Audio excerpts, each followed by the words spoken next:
Hi everyone, this is the summary for Vayera. If anyone else would like to read one of these, please let me know. In this week's Sedra, God reveals himself to Avram 3 days after his bris at age 99. But Avram, in his typical fashion, rushes off to prepare a meal when 3 guests arrive in the desert heat. One of the 3, who unbeknownst to him are angels disguised as men, tells him that in exactly 1 year from then, Sarah, who of course until then was barren, will give birth to a son. Sarah laughs. Avram pleads with God to spare the wicked city of Sodom. 2 of the 3 angels arrive in the doomed city, where Lot, Avram's nephew, offers them hospitality to protect them from the evil intentions of the Sodomites. The 2 guests reveal they've come to overturn the place, but to save Lot and his family. Lot's wife, of course, looks back, although she was told not to, at the burning city, and she turns into a pillar of salt. While taking shelter in a cave, Lot's 2 daughters, who are convinced that they and their father are the only ones left in the world, get their father drunk, lie with him, and become pregnant from him.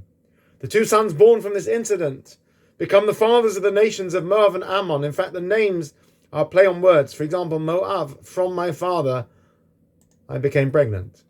Avram moves to Gerar, where the Philistine king Avimelech takes Sarah, who is presented as his sister, to the palace. In a dream, God warns Avimelech that he will die unless he returns the woman to her husband. Avram explains he feared he would be killed over the beautiful Sarah. Then God remembers his promise and gives Sarah and Avram a son who is named Yitzchak, meaning he will laugh. Not just because Sarah laughed, but also because he would cause joy and laughter for them.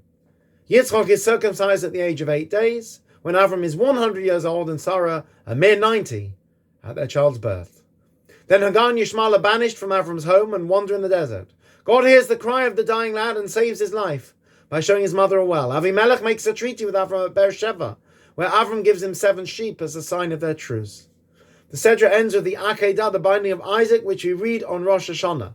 God tests Avram's devotion. He commands him to sacrifice his son Isaac on Mount Moriah, the Temple Mount in Jerusalem. Isaac is duly bound and placed on the altar.